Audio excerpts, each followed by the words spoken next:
We all make decisions.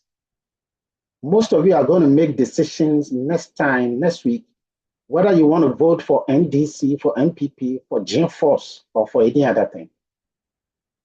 Some have made decisions as to whether they will marry or they will not marry. Some will make decisions whether to do the MBA, put in all the money you make to do MBA, or you will not do the MBA and use that money to travel to Dubai and relax your tattered body on the island of Maldives. Drink your pina colada. Or some of you will decide to use that money to buy a new car. Decisions, decisions, decisions. They are subjective and intrinsic aspect of all decisions. But if you decide based on feeling, it's not good. It's a wrong way of deciding.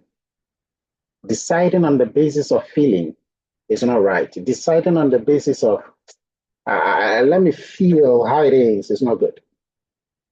How do you make decisions? Well, there is a systematic way of thinking, and that is the purpose of decision analysis. Okay. All along, decision analysis should be seen as a process, a methodology, an approach, and a technique for identifying, modeling, evaluating, determining an appropriate course of action given a decision problem. So there have to be a problem before there is a decision. And the process involves a lot of, checking, techniques. So there are several techniques. So you got to check the techniques to know which one is good. We will look at decision-making under certainty. We've done that. We did that using linear programming, non-linear programming, stochastic integer. All of those things are ways of deciding under certainty. How? Why is it?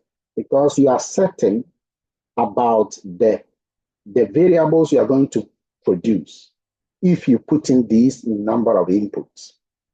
But decision-making under uncertainty means you are not aware, you are not certain. Okay? The data is not even certain.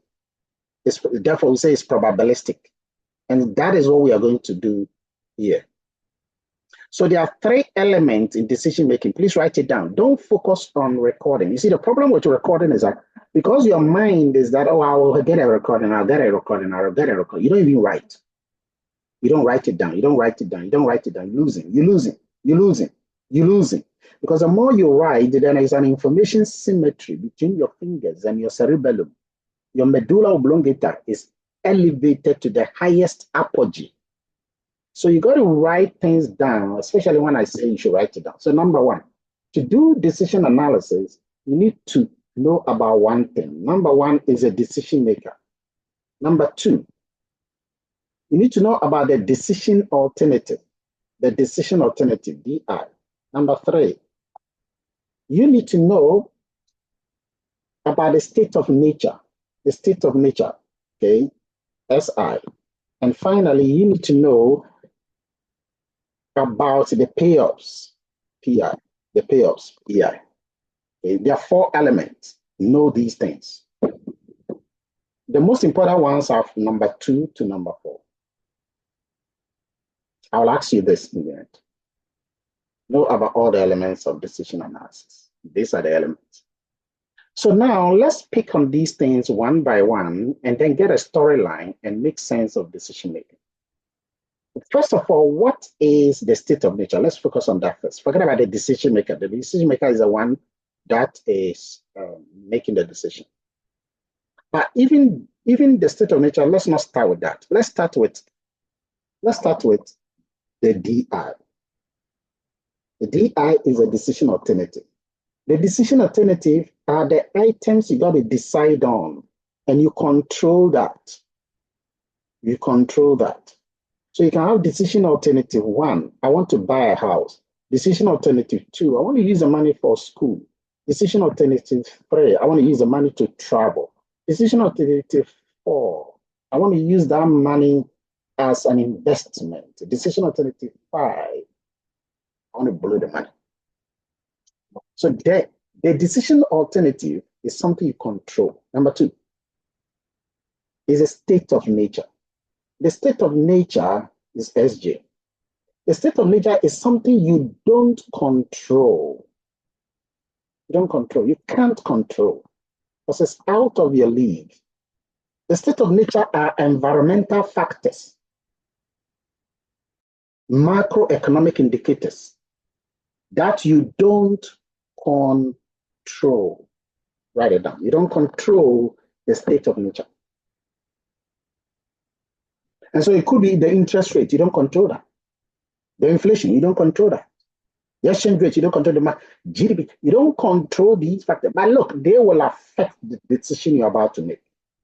War, earthquake, election, demonstration, all of this you don't control.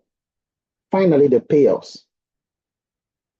The payoffs is something that you don't control. You don't really control the payoffs. The payoffs are PIJ. Because the payoffs are as a result of the decision alternative we selected, in addition to the state of nature under question. And there are criteria for assessing all of these. Okay, there are criteria for assessing them. So to do that, you need to create something we call a payoff matrix. And we'll look at the payoff matrix using the criteria. There are 6 criteria here for decision-making without probabilities. They're going to make decisions. And in those decisions we are going to make, we are going to decide without probabilities of the state of nature. Now, let me tell you what I mean by that. There can be several state of nature 1, state of nature 2, state of nature 3, state of nature 4, state of nature 5, okay, which you don't control. Now, the possibility of there being state of nature 1, the probability that state of nature 1 will happen, you don't know. Sometimes you know, sometimes you don't know. Now, in the first instance of decision making we are going to look at making decision without knowing the probabilities. So let's take a state of nature like inflation.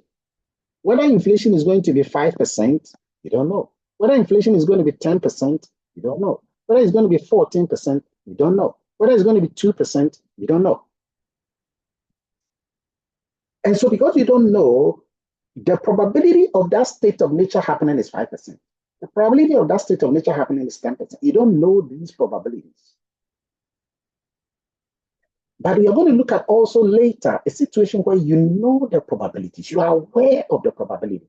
You are sure that the possibility of the state of nature becoming, or the interest rate becoming a certain 15% is 5. There's a 5% chance that the interest rate will be 15%. There's probability is 100%, so it should be less than that. There's 70% chance that it will be 5%. There's 60% chance that it will be 5%. So when you are aware, when you know the probabilities, that's a different decision we are going to make. But in the first scenario here, the easy part, we are not going to consider that there are probabilities. So in that case, what happens? In that case, there are 3 major decision-making criteria, terminology, decision-making methodology, technique, approach that we are going to use. Question, are you ready? If you're ready, type the word why. Type why, and let me be sure that you are ready, okay? And in the process of understanding these ones that I have ticked, those that are bold, we are going to consider this. The other ones, we are not going to consider them. But for those that we are going to consider, take your pen, take your paper. Take your pen, take your paper. If you are not having a pen and a paper, you are going to lose. You are not going to lose, I'm telling you. It means you are not concentrated. So take a pen, take a paper, and follow me. I'm going to give you a story about Kofi Wayo. He wants to invest. He wants to decide among apartment, whether he should put money into apartment, office, or warehouse. He's stuck because there are some future state of nature he has to consider. The state of nature will limit. And he has an investor. He has someone who is an advisor to advise him in the process. You are the advisor. The state of nature is either going to be good economic conditions or poor economic conditions. the profit that will come depending on which state of nature, given the decision alternative, are what I'm about to show you. So you see this woman here. This woman is telling Kofi to invest in apartment or to invest in office or to invest in warehouse. But the economic report shows that this is good, this is bad. So you see the arrow coming down, meaning that this is a bad, poor economic condition. And this is a good economic condition. Kofi Wayo controls the apartment, controls the office, and controls the warehouse, but it doesn't control the state of nature, whether the economic condition is going to be good or bad. Question. These are the payoffs. What are the payoffs? The payoffs are that if Kofi should invest in apartment and the economic condition is good, he will make $50,000. But if the economic condition is bad, he will make $30,000.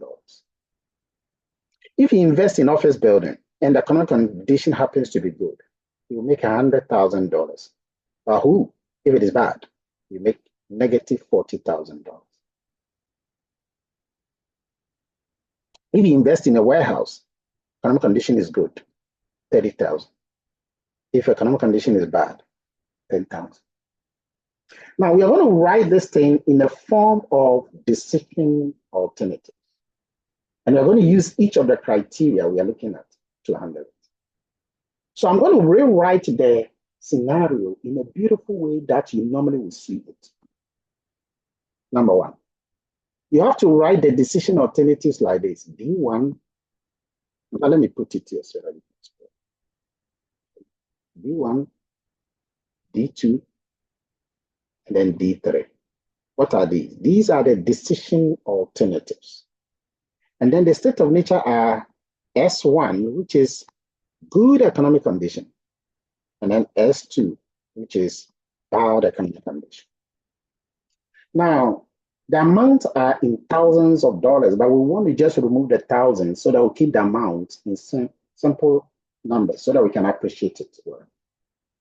So, the first one, don't forget the names too. The first one is apartment, write it down. The second is office, write it down.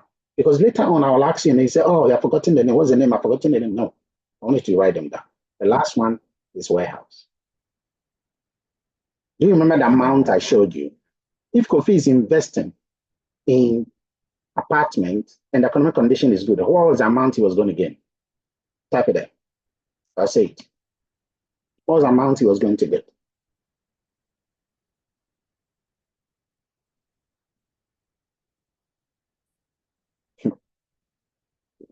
Anticipate. I said remove the 1,000, so that's going to be 50. If the economic condition is bad, what will be the amount?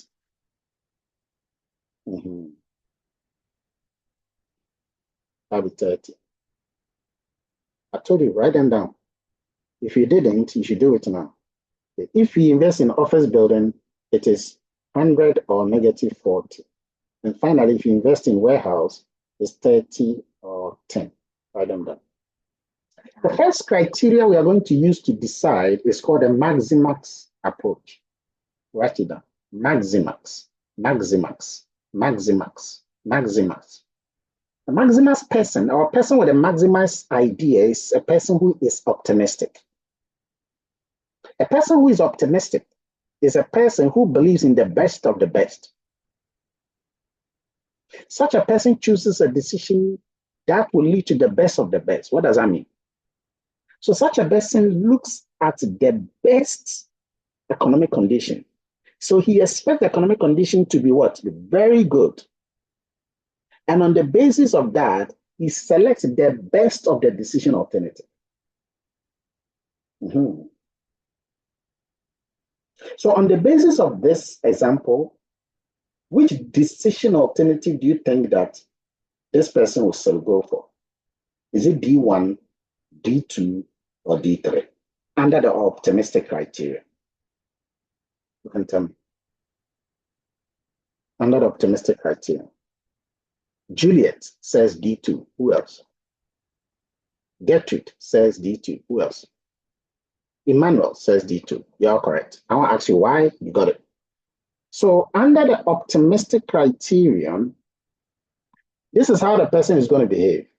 The person is first of all going to look at the state of nature, and for each decision, okay, so he's taking each decision. He would have taken 50 for this first one because it's better out of the 30. He would take 100 for the second one because it's better out of the negative 40. Then he would take 30, it's better out of, and then upon all these, you will now look at all these three, you select the best of the best, and that is 100. So the recommended decision under the Maximax approach is 100. Done, finish. Maximax. The next approach is known as maximum. Write it down. That's why I repeat. It is not the optimistic criterion, but is a pessimistic criterion. Such a person is a pessimist. Best of the West, not best of the best. Best of the West. You see, that pessimist is someone who will look at the economic conditions, the state of nature. And that person is going to say, Masa, if you yet, life is hard, life is tough, life is wicked. Okay, I don't think that things are going to be great. So I want to take it cool. So for him, he thinks that economic condition is going to be bad anyway. So under each decision alternative here, he will select the bad economic condition, the payoff from there. Under each one, you select the bad economic condition, the payoff from there. Under each one, you select the bad economic condition, the payoff from there. Okay, under each one, you select the bad economic condition. Now that he knows that he's gone at least for the worst case, now he's going to select the best of that worst. Such a person will choose which one. Which condition is this person going to choose? Write it there. Is it D1? Will he select D1, which is apartment? Will he select D2, which is office? Will he select D3, which is warehouse? Come on. Juliet is wrong. Come on. Some are telling me wrong ones now, all of a sudden. Okay, Gloria is right. Pessoa is right. Kobe is right. Juliet now comes back and is right. So the person will select the apartment, and that is go for the bed. And this is because among the West, this is the best of the West. See, the key words you got to put down in your note is the first one is best of the best, the second one is best of the West. These ones are the coolest ones, but the next one is not cool. The third criterion is not an optimist. The person is also not a pessimist. The person is an opportunist. So this is known as the opportunistic criterion. Not optimistic, not pessimistic, but opportunistic. What does that mean? Therefore, the criterion is known as the minimax regret approach. Take note. Okay? It is known as the minimax regret. Minimax regret approach. Why? Let me tell you why, before we even start approach. Now, suppose you have actually selected the worst situation. The worst. That gave you the 30. Because you thought that economic condition was not going to be good. It was going to be bad anyway. And so you took the 30. And then eventually it turned out that economic condition is good. What will you feel? What will you feel? You can tell us. What will you feel? You will feel what? Type the word there. Type the first letter of the word. You will feel what? Regret. Exactly. You'll feel regret. How much will be your regret? You can tell me. What will be the quantum of the regret here? Will your regret be 20 or 0 or 70? is 70. Because you would have realized, you wouldn't have wished you had chosen 50. No. You would have wished that you had chosen the best of the best situation and have gotten rather 100. And therefore, your regret would be the 100 minus the 30. So you know what that person will do, yeah? The person will, knowing this, the person will play something called cha-cha, opportunist. You will wait and act as though the thing has happened, and then before he goes for it. So what this person is going to do first is that he's going to calculate all his regrets, and then choose the lowest regret. Because I know he knows he will regret. So I don't want to regret too much. So I want to regret small. So let me calculate my regrets. Then I can select the minimum of regret. That is why it is called minimax regret.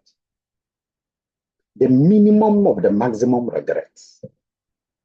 It's called the least regret. You see the point? So first thing the person will have to do is to calculate regret. Now, how do you calculate regret? Regret is given by this. Write it down. Write it down. RIG is equal to VJ star, the absolute value of VJ star, minus VIJ. Write it down. Write it down. Write it down. Write it down. Write it down. What is VJ star? What is VJ star? That's what I'm going to do. VJ star is the largest value in the column. So when you look at the columns, the largest value, if you don't know what VJ star, what I've said, write it down. You have all of this in the note, but write it down because I'm saying it because I'm speaking to you. Is the largest value in each column. So when you start with the columns, because there are two columns, the first V1 star, because there are two columns, so it will be V1 star. What will be the value? Then we'll also have V2 star, the second column. What will be the value? Who can tell me the value of the V1 star? Who can tell me the value of the V1 star? Come on. V1 star. And we are looking at the columns here. V1 star, 100. Very good. We all got it. What is the value of the V2 star? V2 star. V2 star. V2 star. V2 star. V2 star. What do you tell okay. V2 star is 30. Excellent, Emmanuel, Abigail, Kobe. Okay. You guys are really, really doing well. Those of you are typing. So that is 30. So now the person is going to take each of these two values one by one. And then if you are taking 100, you are dealing with all those in that column. And you're going to take that value and subtract each number from it one by one. So as an example, you're about to create regret table. The table you're about to create is called regret table. So you're going to create this regret table. This is how it is. So this regret table will still have the D1, the D2, the D3. Okay. And it will still have the S1, S2. And in this, you ask yourself, you go with the first one. You're going to take the 100 and then minus the 50 for the first column. The 100 minus the 50. What value will you get? You get 50. You put it down in that same corner. So you should follow the same corner. Then the 100 minus the 100. Yes, Juliet. Please, I'm losing you. Regarding the VJ star, you said it is the largest value in each column. But when we were going to fish those values out, you named it V1, V1, and V2. Is it the same as the because the 1 is the first column, S1 column, and the 2 is the second column, S2 column. Okay. If there was those are the only two columns you are using, right? Exactly, for today, exactly, yes. Okay. If there are 3 columns, 4 columns, then the stars will be 1, 2, 3, 4. Okay. All right. Thank you. All right. So you take the V1 star minus the 50. So it's 100 minus the 50. That gives you 50. Then 100 minus 100. That gives you 0. Then 100 minus the 30. That is the last column. The last value of the column. And that is 70. So you've done it for that column. In the second column, the highest value there was 30. So because it was 30, you will now take this 30 minus the first number in that column. And that is what 30. So 30 minus the 30 will give you 0. The second one will give you 30 minus 40. What value is that? What value is that? 70, exactly. 70. Rabbi and Reginald have joined Abigail and Emmanuel. Okay, good. So now we should have 70, positive 70, and then the last one will be 30 minus 10, which will be 20. What have you created? Regret table. That's what you just done. Regret table. But you're not done, because you got to use this to make a decision. You got to use this to decide whether you're going to select D1, D2, or D3. Remember, your goal is to select. But before you can select, remember the name of the approach we are using is called minimax regret. You've created a regret. Now you have to, we normally move backward. Now that you created a regret, you got to look for the maximum of the regrets before you look at the minimum of that maximum. Okay. So what is the maximum of the regret? So when you look at each decision, the maximum regret. So let's put the name here. I'm calling it max. Max R, that is the maximum of the regret. So the first one, the maximum regret is what? The first decision. Not column again, because now we are going to decide. The first decision alternative. What is the maximum regret? 50. Very good, Emmanuel. The second one.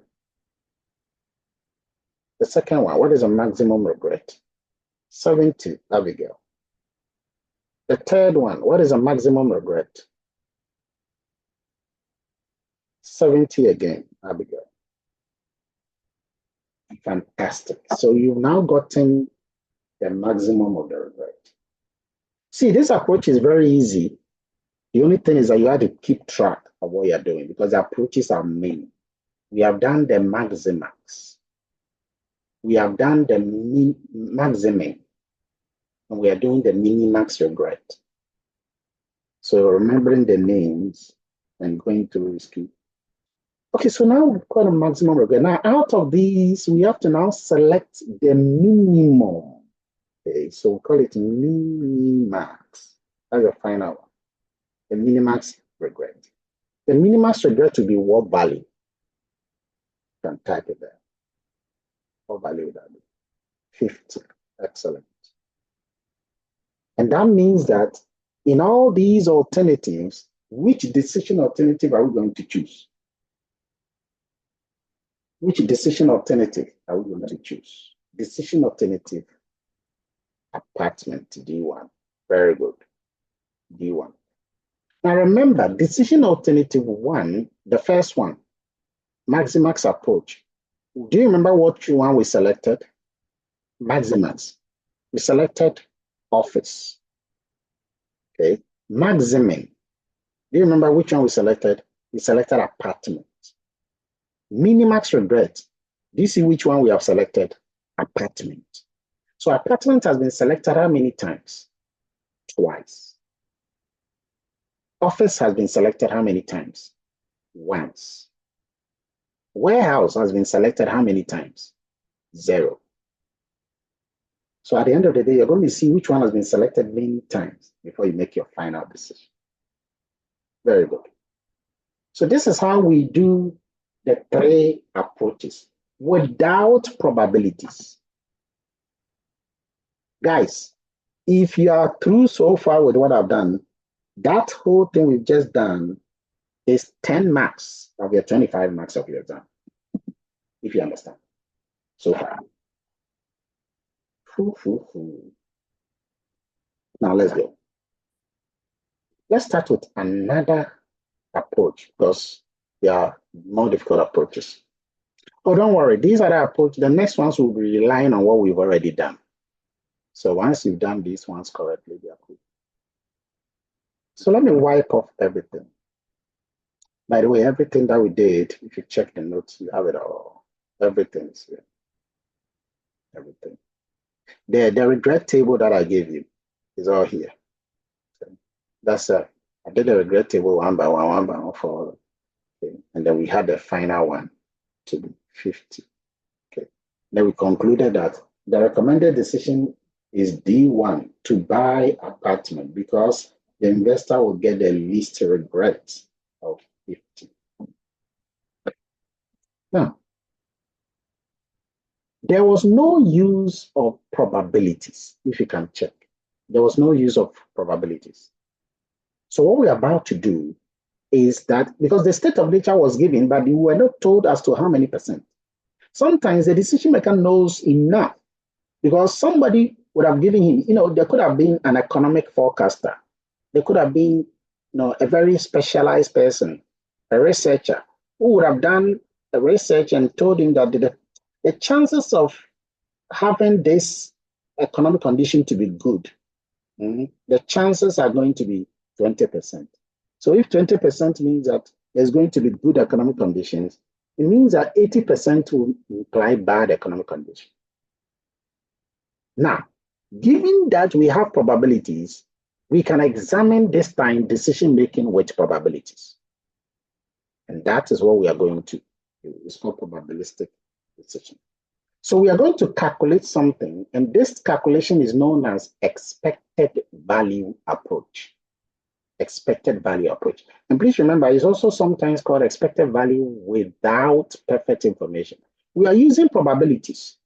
Yes, we are using probability, but we are doing it without perfect information. You will understand this very soon. So we are going to calculate something called expected value for each decision. It's very simple. I'm telling you, it's very simple. It's simple. Have your pen, have your calculator. Have your pen, have your calculator. Have your pen, have your calculator. It is simple. But the only way you can understand is have your pen and have your calculator and do what I'm saying. What is expected value approach? Expected value approach is the same as expected value without perfect information. Take note. And we use this approach also to decide. Don't forget that. Expected value approach is given by this formula. Okay. Expected value of any decision alternative I, is given by the sum of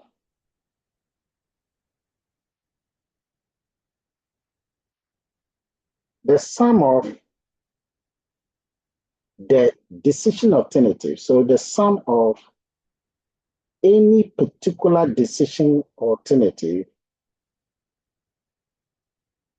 multiplied by the state of nature. Okay. But the way I got to write it is very important. Okay. The sum of the decision alternative. So you have each decision alternative. Okay, let me put that into bracket. Multiplied by the probability of the state of nature, J. This is it. I can remove the external formula. I can remove that. Write it down. But let me give you the proper formula so that you write it down here, so that it looks good. Okay. By the way, remember that probability is always between 0 and 1. You know this already. And the sum of the probability is equal to 1. This is a decision alternative. So please write it. Write the formula down. This is a formula for the expected value approach. Write it down. Write it down. Write it down. Write it down. When you are done, just type letter Y so that I know that some of you are done.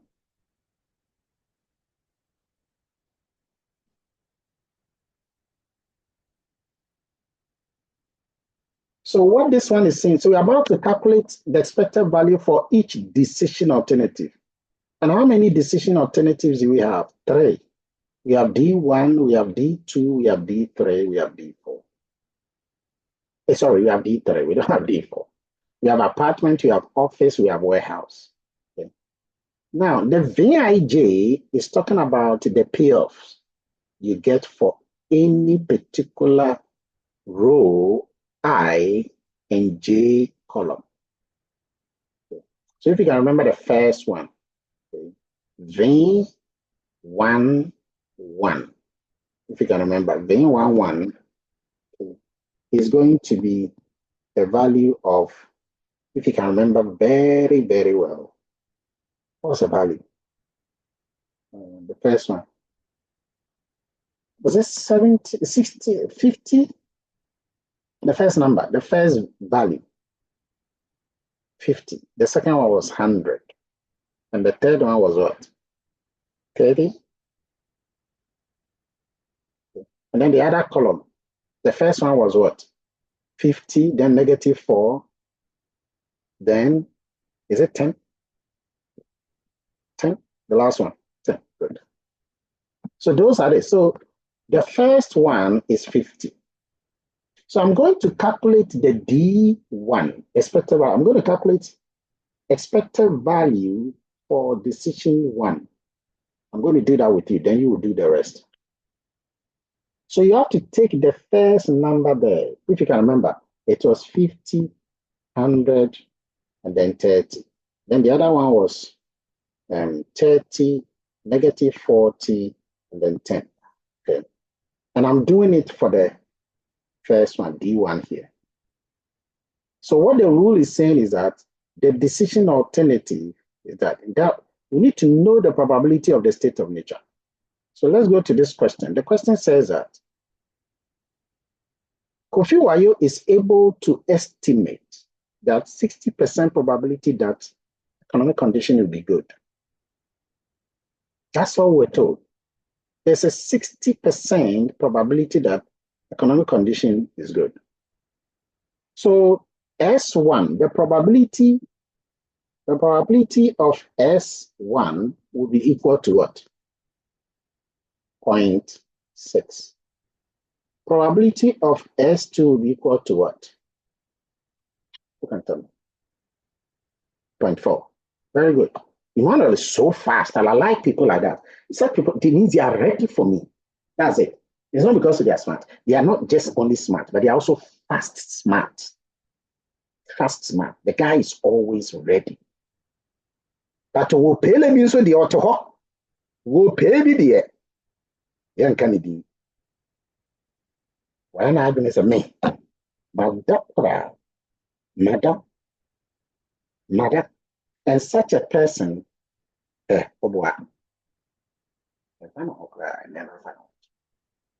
people like Emmanuel, Mensa and Emmanuel Achampo, these guys and Abigail, they are flying here. Okay, so how you got to the 0.4 is 1 minus the rest. Please note, when you are doing it, anytime, some of the questions are very tricky. Suppose you have the state of nature to be 5. You can be told that the first one is 10%, the second is 20%. The third one is 30%, but the last one have been equally shared.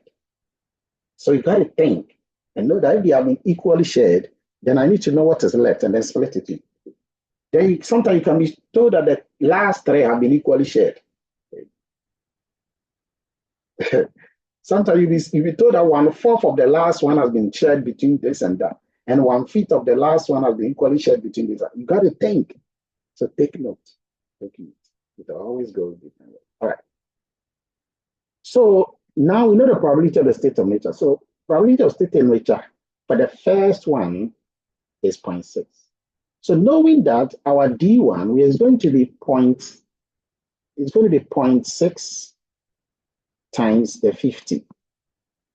Because remember, you take the value multiplied by the state of nature. I have brought the state of nature probability first. But let me not confuse you, so let me just do it. It's the same thing. Oops.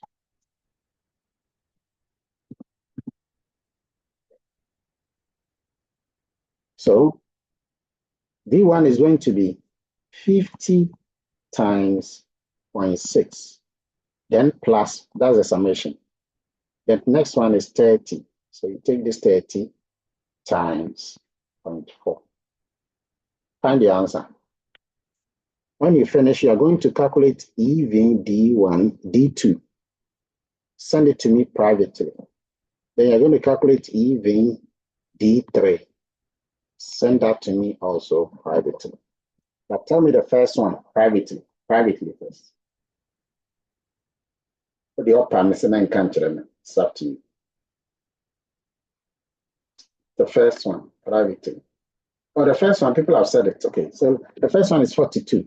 So now everybody should do the next one and tell me the answer privately. Privately. Majority of you are getting the right answer. So D2 is going to be 44. And then D3 is going to be 22. Work it. Work it. I deliberately decided to give you some time to work it yourself so that you will know what it is.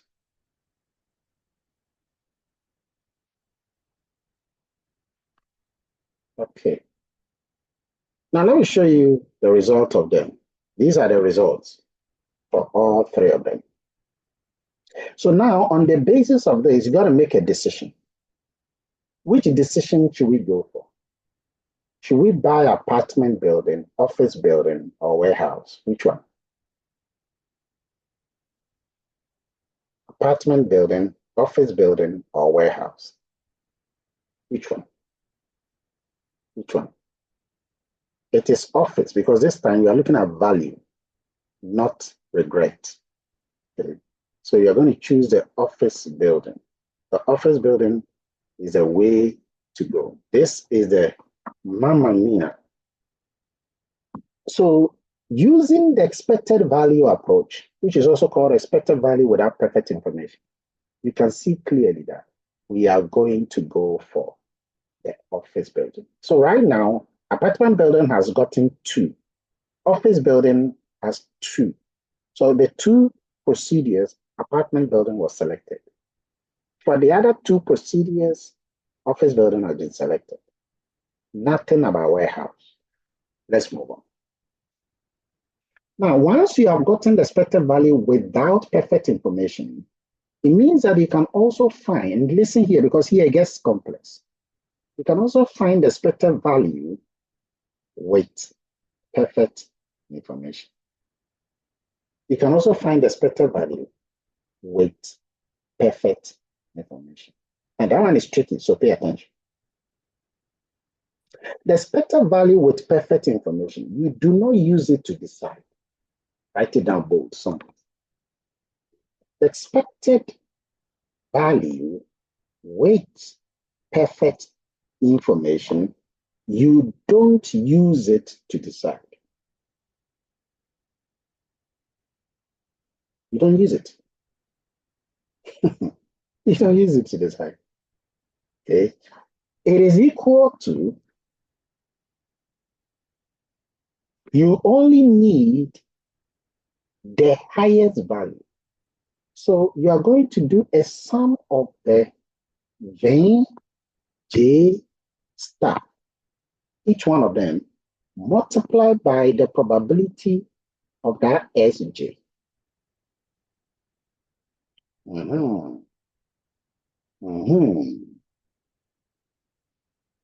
So what this means is that, you remember each column, the highest values you picked, that being J star, which I think Juliet was asking me a question related to that. Do you remember the first column, the highest value? Do you remember the first column, the highest value? Type it up. You can type it in the main group. What was the highest value? The first column. The highest value of that column. It was 100. Very good. Then the highest value of the second column. What was that? The highest value of the second column. Belinda, Emmanuel, Donica. Very good. That was 30. So what this one is saying, this expected value with perfect information will give you just one answer, not an answer for each decision alternative. It's not going to give you an answer for D1, an answer. No. It's going to give you simply one answer. Okay. Just one answer. Just that. And so you're going to take the 100 and multiply by the probability of the state of nature for that column. It was 0.6. Then you add it to the 30, you multiply it by the probability of the state of nature for that. What was that? 0.4. Tell me the value when you do that. This is called expected value with perfect information. When you do that, something will happen. What do you get? What do you get? I'm getting different answers, and it's not good. I shouldn't get different answers. You are supposed to get a value of 72. 72. 72. So here's a question for you. With this, you can now find expected value of perfect information. Expected value of perfect information. Let me write that for you. Expected value of perfect information is given by the absolute value of the expected value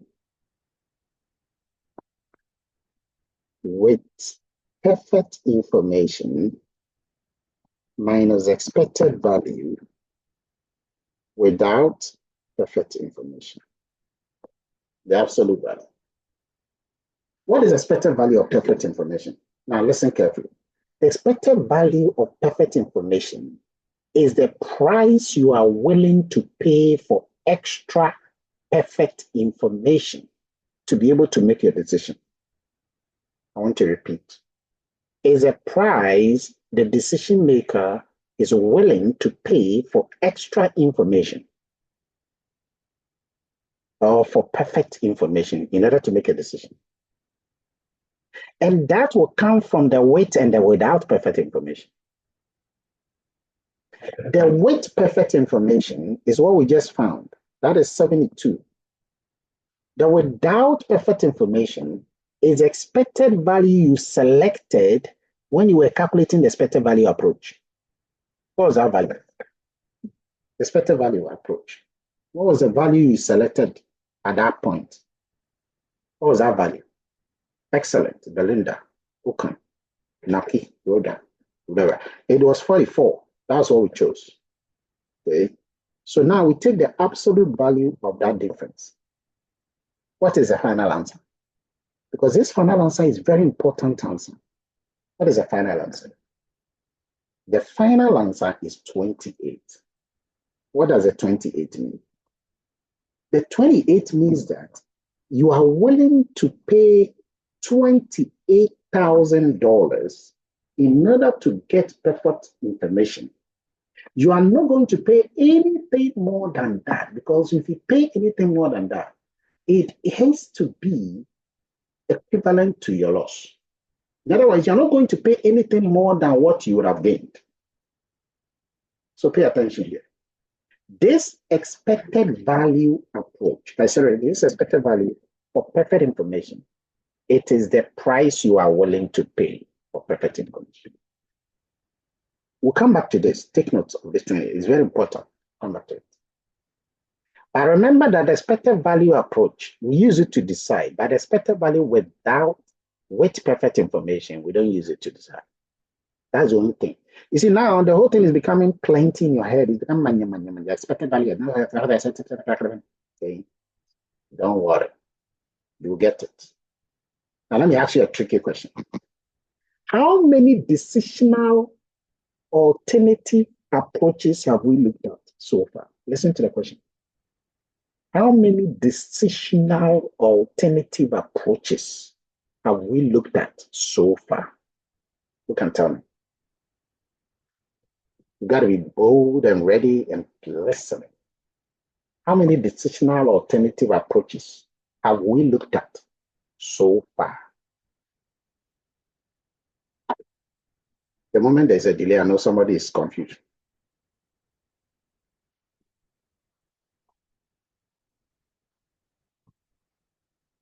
Only one person has given me an answer. Somebody says 5, some say 4, some say 3. Amaru Atapo. Somebody says 6. Oh, goodness me. Who is thinking like somebody says 2? Come on, 6 and 2. I don't know whether you guys are sleeping or what. I mean, how can you say 2? How can you say 6? Come on. Think. You guys are just, not following. So there are only 4. Only 4. Remember, the one with perfect information, this one here, we never use it to decide. We never use it to decide. Okay. We only use it to help us to get the expected value of perfect information. We are left to the last one, and we are done for today. We are left to the last one, and then we are done. Ladies and gentlemen, the last one we are going to calculate is very similar to the expected value approach that we did here for each one. Remember, the expected value approach is the same as when selected, it was the same as expected value without perfect information. That was the one. That one was coming out from the expected value approach, the 3 of them. And then we chose the best one, which became the even WOPI. Okay. The even WOPI. Now, I want you to think and look at something here. What we are left to do is known as the expected opportunity loss approach. Expected. I want you to write. That's what I want you to say. I don't want to clean the board, because if I clean the board, you will not find what I'm about to do interesting. So I'm still going to write, but I'm going to use a different color to write so that I don't get confused. It's known as EOL, expected opportunity, but it is for each decision alternative. Expected opportunity loss. Expected opportunity loss. What is that? Well, look at it, it's a loss. Now, if you look at expected value, that one you want more of it. The expected opportunity loss, you wouldn't want more of it. So that means that you got to calculate the expected opportunity loss. How do you calculate? Remember that expected value approach, you calculate it by using the probability of the state of nature and multiplying it by the value, each value in the payoff matrix, each value. There is also a regret table, which is each value of the regret table. So we have the regret table and we have the payoff matrix. That regret table is what you are going to use to do the EOL. So the expected opportunity loss approach is the sum of each regret value, each regret, multiplied by the probability of the state of nature, SJ. Write it down. Write it down. Write it down. So you are multiplying each regret by its probability of the state of that state of nature. Each one. Now that means that you must have the regret table in your mind. Okay. I'm going to show it very tiny on the top here. If you can remember, the spaces were 6. Okay. The first one, if you can remember, the regret was 70. Do you remember? Was it? Or 50? I think it was 50. It was 50, right? Okay. Yeah. Then below that, the next regret was 70. Then below that, The next I also want you to remember, below that, the next regret was what? Was it 20? Last one. No, I'm not talking about the final choices. I'm talking about individuals before we selected them. Not the 50, 70, 70, not the last one. I'm talking about the middle one. Yes, it was 0. No, the second one was 0. It wasn't 70. The second one was 0. It was 100 minus 100, so it was 0. And then the third one was 70. I think, yeah, it was 70. Then in the next section, the first one was, I know the second one was 30 minus 30, so 30 minus 40, so that was 70. But the first one was 0, I think, yes. And the last one was 30 minus 10, so it was 20. Very good. So I think this is it. 50, then 0 on the right, then 0, then 70 on the right, then 70, then 20 on the right. Is that correct? Am I correct? Somebody should confirm for me. Just say yes. Oh, good. Good. I'll have a very good memory. All right. So these are the regrets. So I'm going to take them one by one. So I'm going to calculate the first one, then you do the other ones. Remember, we use this one to decide. So I'm going to do EOL for D1. You will do for D2, you do for D3. And this will be equal to, I take the regret here, which is 50, and multiply by the state of nature. Remember, the state of nature for the S1 is 60%, and for the S2 is 40%. So I'm going to take the 50, okay, which is a regret, and multiply the 50 by the 0.6. And then the other one is 0 times 0.4. So I will not even write that. That's it. I'll put the answer down. What do you get? When you do the 50 times 0.6, what do you get? 50 times 0.6. Trivial, right? So it's 30. So you get 30 for the EOL D1. I want you to find EOL D2 privately and send it to me.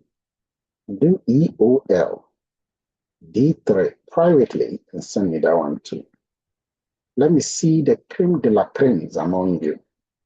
Let me see the alphas and the omegas among you. Let me see the clash of the titans among you. Let me see the Bahamo and the Bahamos among you. So write it down as EOL D1 equals to EOL D2, okay, EOL D3, yeah. EOL D4. Okay, write it very nicely. D2 and D3. I've got only one person who has gotten the right answer. Okay. I want you to get me for D2 and get me for D3. You have to do both at the same time. And then send me both at the same time. Only 2 people have gotten it so far. Only 2 have gotten it so far.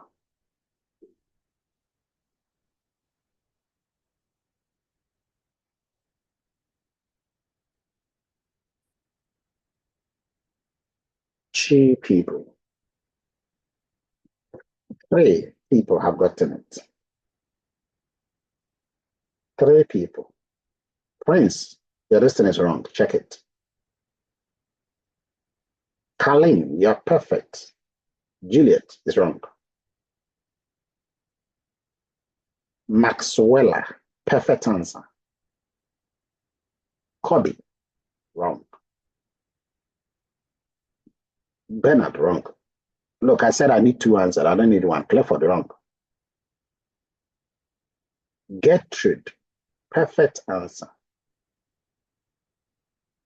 Emmanuel, Mensa, wrong. Check your minuses, oh. Check your minuses if there's any minus or plus.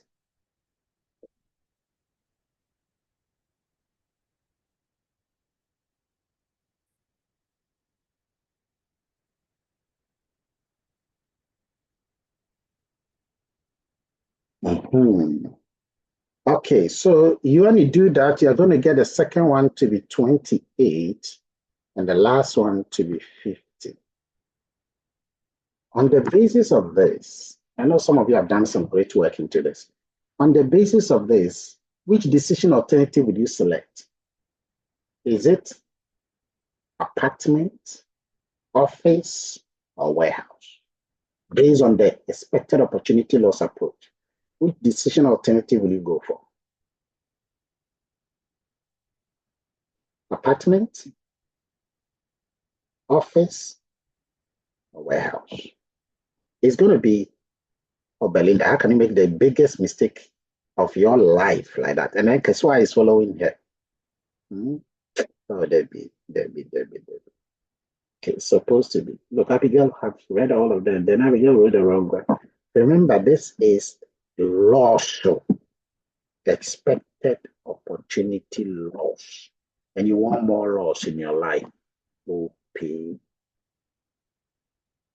So you're supposed to be 28, which is office. Okay. It's supposed to be 28, and that will be office. Have you seen this 28 somewhere before? Have you seen this 28 anywhere at all before? This 28, have you seen it anywhere at all before? It was the same 28 that we had when we calculated the expected value of perfect information. So guys, listen, and this is always true, that the value you will choose for the expected opportunity loss will always be equal to the expected value of perfect information. Stop. Number two, the expected opportunity loss approach, it will lead to the selection of a decision alternative, in this case, office building.